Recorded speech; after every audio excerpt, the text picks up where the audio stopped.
15 اعتراض کیے ہیں ترجمہ کنزُل ایمان پر، اور اس نے کہا کہ اعلیٰ حضرت کے ترجمے کو اٹھائیے. کہا میں صرف ایک درجن مثال دے رہا ہوں. 12 مثالیں اس نے تحریف مانوی کی اپنے اعتبار سے پیش کی، اور 3 تحریف لفظی کے پیش کی، اور امام احمد رضا خان پہ کافر و مرتد کا معاذ اللہ اس نے فتویٰ لگایا. میں قربان جاؤں اپنے قائد پر. میرا قائد ایسا قائد ہے، ہندوستان کے چاروں طرف کے سارے مسائل پہ نظر رکھتا ہے. ہندوستان کے باہر مسلک اور امام احمد رضا خان پہ کیا چل رہا ہے وہ بھی اس کی نظروں سے چھپا ہوا نہیں رہتا ہے. مجھ سے کہا مولانا اس کا رد ہونا چاہیے، اور ہمارے اسٹیج سے امام احمد رضا خان کے کنزُل ایمان کی حقانیت و صداقت کا اظہار ہونا چاہیے. میں اس بد عقیدہ سے کہنا چاہتا ہوں تو نے امام احمد رضا خان پر اعتراض کیا ہے، تجھے معلوم ہونا چاہیے کہ امام احمد رضا خان ایک مجدد ہے، مجدد. اور ملا علی قاری فرماتے ہیں میں یجدد لہا دینہا. اہل علم کی بھیا گاڑی نہ دیکھی ہو تو بعد میں دیکھ لینا. پیچھے والوں کو ذرا میری طرف توجہ کریں. جی حضرت بہت اچھا ماشاءاللہ. یہ بیچ بھی ہندوستان توڑا گیا. ترجمہ کنزُل ایمان میں کیڑے نکالنے والے لوگ بھی ہندوستان میں پیدا ہوئے.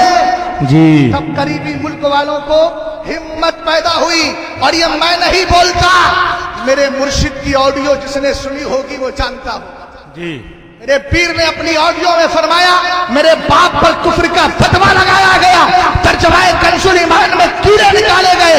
یہ جملہ میرے مرشد کا ہے، اس لیے میں کہہ رہا ہوں یہ کیڑے نکالنے والے ہندوستان میں پیدا ہوئے تھے. ان کی بولی آج ہمارے پڑوسی ملک میں چلی گئی، جیسے پڑوسی ملک کی بدعقیدگی ہندوستان میں بھی پھیلتی چلی جا رہی ہے. لیکن یاد رکھو یہاں سے لے کے وہاں تک، یہاں آپ کے امام احمد رضا کانفرنس کے ذریعے یہ پیغام دینا چاہ رہا ہوں ابھی امام احمد رضا خان کے غلام زندہ ہے جو وقت میں دم کرنا جانتے ہیں. ترجمہ کنزُل ایمان پہ اعتراض کرنے والے ذرا یہ تو دیکھ لے کہ یہاں امام احمد رضا خان مجدد ہے. اور مجدد کون ہوتا ہے؟ میں یجدد لہا دینہا کی تفسیر جب ملا علی قاری نے کی تو فرمایا یبین السنۃ عن البدعۃ ویکسر العلم ویعز اہلہ ویقمع البدعۃ ویکسر اہلہا. فرمایا مجدد وہ ہوتا ہے جو سنت اور بدعت کے درمیان فرق. جی بے شک بہت سبحان اللہ سبحان اللہ. زندہ باد بولیے ذرا سبحان اللہ. ہاں ادھر والے بھی ذرا بول جائے تاکہ میں سمجھ جاؤں. میرا میمنہ بھی مضبوط ہے، میسرہ بھی مضبوط ہے. کیا بات ہے. آگے پیچھے سے بھی صدر پنائی بھی ہے، پش پنائی بھی ہے.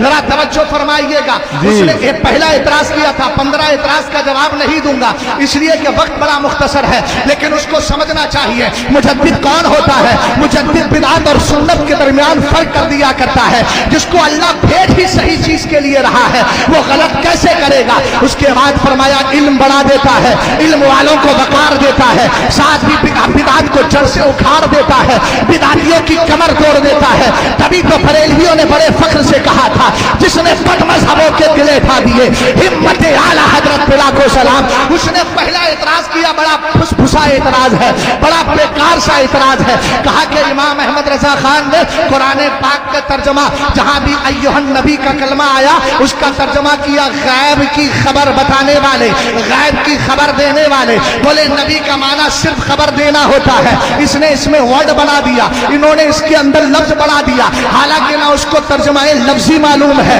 نہ ترجمہ با محاورہ معلوم ہے، نہ اس کو ترجمہ با محاورہ لفظی ترجمہ اور توضیحی ترجمہ جانتا ہے. وہ کچھ نہیں جانتا، صرف بکواس کرنا جانتا ہے اور کہتا ہے نبی کا معنی کسی معتبر لغت کے اندر ایسا ہے ہی نہیں کہ جس کا معنی ہو نبی غیب کی خبر دینے والا. کہنے لگا اس لیے تحریف ہو گئی، چینجنگ ہو گئی، بدلاؤ ہو گیا. ہم نے کہا قرآن تو بتا تحریف کی کتنی قسمیں ہیں. قرآن نے 3 تحریف کی قسمیں بیان کر دی. پہلی تحریف یہ ہوتی ہے ایسی بات بولی جائے جو اللہ نے کہی نہیں ہے پھر اپنی طرف سے لگا دی جائے. ان کا رد قرآن نے کہا فوائل للذین یکتبون الکتاب بایدیہم ثم یقولون ھذا من عند اللہ لیشتروا به ثمنا قلیلا فوائل لهم مما كتبت ایدیہم فوائل لهم مما یکسبون. یہ پہلی قسم ہے. دوسری قسم یہ ہے کہ سامنے کبھی کبھی کچھ لوگ اس طرح کی بات بولتے ہیں اور اس میں توڑ مڑوڑ کے بات پیش کرتے ہیں, سامنے والے کو لگتا ہے یار بات تو زبردست ہے, شاید ایسا ہی کہا ہوگا.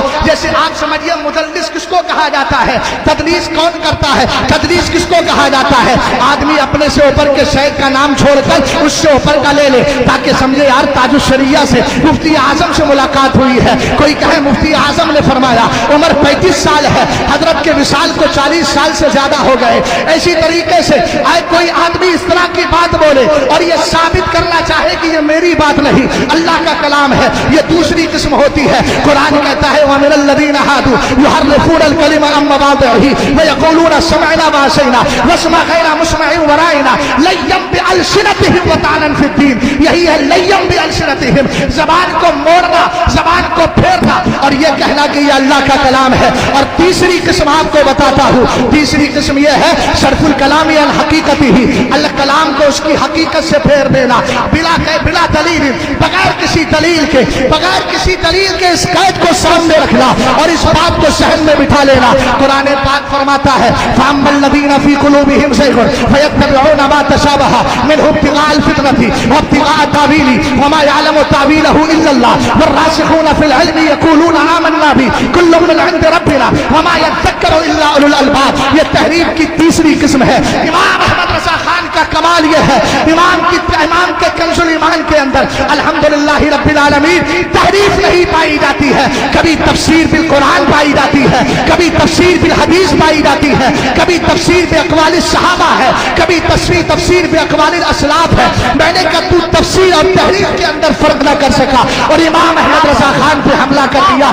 ابے امام احمد رضا خان کا ترجمہ محض ترجمہ ہی نہیں ہے, ایمان کی حفاظت کا ذریعہ ہے امام احمد رضا خان کا ترجمہ کنز الایمان.